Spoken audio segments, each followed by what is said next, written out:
What's going on, guys? What we have here is 10 wrestlers who are future megastars in WWE. Now, before we get started, go ahead and hit that subscribe button and the bell next to it. Also, if you're new to this channel, I have SmackDown and Raw reaction videos for your dog every week. Also, let me put in my predictions for this. I know for a fact that in the top 3, it better be these 3 individuals. Number 1 better be, LA Knight, man. LA Knight better be at least in the top 3. My boy Austin Theory, A-Town Down better be in the top 3. And also Rhea Ripley better be in the top 3. I don't know. But who else I can think of? Maybe Carmelo Hayes. That's about it. Let me know in the comment section if I missed some people or if they missed some people. Let's go. We're in the midst of a new era in WWE. Triple H now has the reins of WWE creative and lots of changes have been implemented across the WWE product. For sure. One of the most exciting things about the current product is just how many young talented stars they have on the roster. They have countless names they can build a future of the company around, and some of them are destined to reach the top of the WWE ladder. So join us now as WrestleMania looks at 10 of the next big WWE megastars. Be sure to subscribe and hit that notification bell for daily wrestling videos, and follow us on Facebook for exclusive lists. Also check out our new channel, WrestleMania Shorts.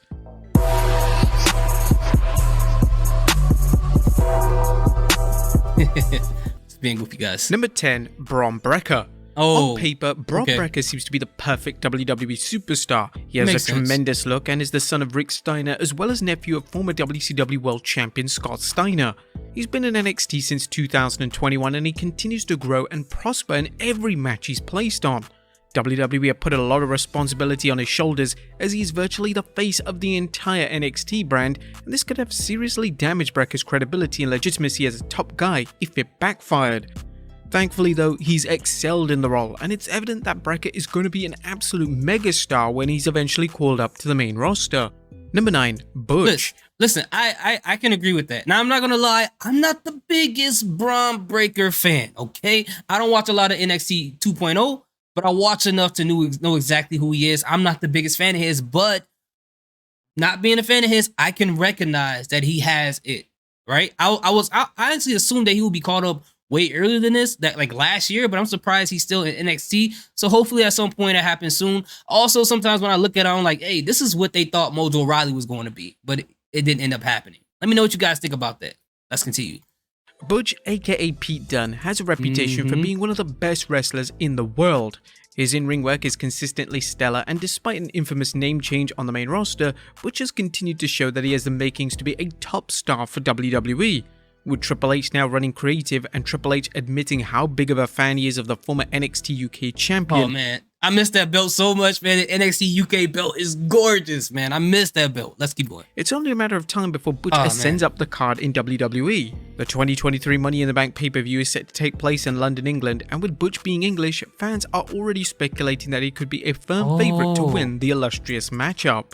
That's actually a good idea. I like that idea. Now, I agree that Butch could be one of the biggest stars, but he can't be one of the biggest stars in WWE with the whole shimmery Mary Poppins get up. Like, he has to go back to being Pete Dunne. He has to go back to doing that, having the belt in his mouth, going like this and stuff. You know what I'm saying? From back in the NXT UK, even the black and gold NXT days, man. I love those days. Roxanne Perez. At just 21 years old, Roxanne Perez has already cemented herself as the future of the women's division in WWE. Her in-ring work is a standard of a 10-year veteran, and it's insane to believe that Perez has only been in WWE for one single year. She's talented, within months of Perez wrestling on NXT, there were calls from fans to see Perez called up to the main roster. There were and continue to be calls to see Perez wrestle the likes of Becky Lynch and Bianca Belair because she already has everything it takes to be the face of the women's division in WWE. She would win the NXT Women's title in late 2022, and it was made clear that NXT officials wanted Perez to become the new focal point of the NXT Women's division, so it looks like a main roster call-up isn't on the horizon just yet. However, with Perez being just 21, the future is bright, and WWE clearly know that they have a special talent on their hands. Number 7. Here's the thing, and I'm gonna try not to stop it in between, but I agree with this. I remember watching a long time ago when she was in reality of wrestling. Her name was Roxy, right? When it was just fresh, and knowing that is Booker T's promotion, it was interesting to see her come to NXT and win the women's championship. And the first thing that came to mind, I was like, man, I wonder what Booker T thinks. And hearing what Booker T thought about that, how happy he was, It was an amazing moment. Now, as far as Roxy moving up to the main roster, I think she's talented enough, but this is the main reason why I always advocate for them to have a mid-card title for the women, because if they're not the main title winner of either brand or tag champions on the main roster, it feels like they just kind of flounder around, like they don't have anything for them to do. And there's a lot of talent there that deserves some type of title on them. It's time to implement that mid-card title, man, and stop playing around, man. These ladies are suffering from that, right? Because there's a lot of great talent there that have to wait 2, 3, 4 years until somebody's main title run is over for them to even get something, right? To even put in an interesting time. Like the women's matches that we have at WrestleMania, yes, the tag team match between Damage Control, and I know I'm going on a rant, and between Trish, Lita, and Becky Lynch is the most interesting one out of all of it. But as far as storyline wise, like, let's be honest about it, man. Are they really that interesting? They're matches I want to see. I want to see Rhea Ripley win. I want to see a good match between Asuka and Bianca Belair. But story wise, are they that intriguing? Let's talk about that, man. Pretty Deadly. Pretty Deadly consists of Elton Prince and Kit Wilson, and they've taken NXT by storm over the past year.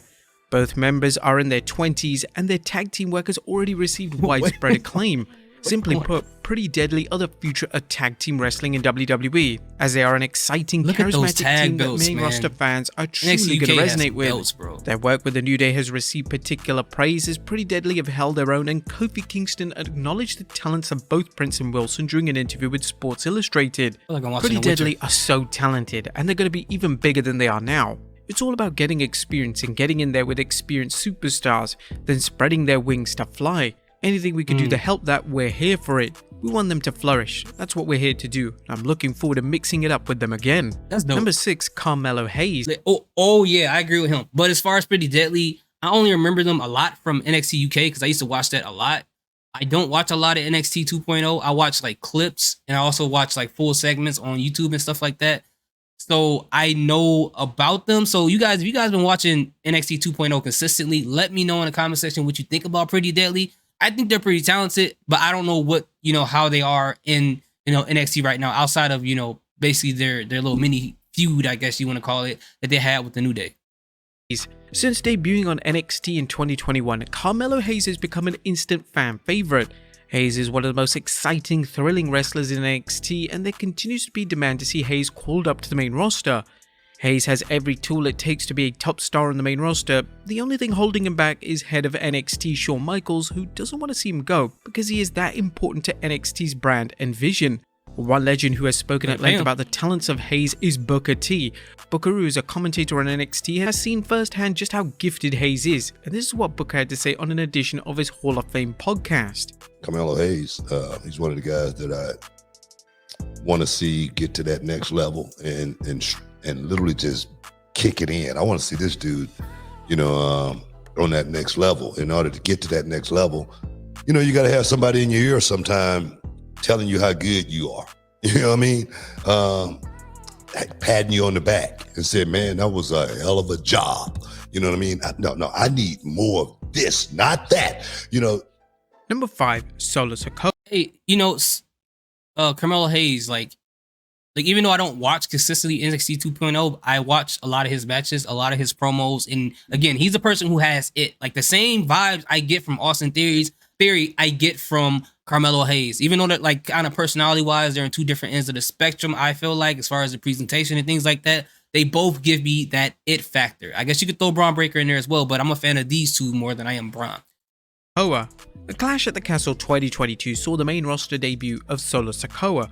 Sikoa had achieved moderate success on NXT, and he was being thrown in at the deep end as he would instantly become a member of Roman Reigns' bloodline stable. Sikoa has thrived in his role, as his persona of a menacing, silent enforcer has been applauded by fans, and his in-ring work seems to be growing week by week. Sikoa's association with his cousin and brothers in the bloodline stable have given him a rare platform to become an instant star, and to credit Sikoa, he has offered something unique and different to an already popular stable. He's set for a huge 2023, and there are already rumors of him being a firm favorite to capture the Money in the Bank briefcase in the summer, and possibly even dethroning Roman Reigns. Number 4, LA Knight. When LA Knight debuted on the main roster... Whoa. WrestleMania. Are y'all serious?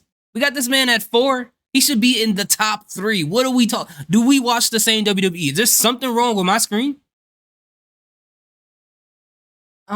This is disrespectful. This is disrespectful. If all I know is Austin Theory, Rhea Ripley better be in that top 3, I'm scared to know who that third person is. I am afraid.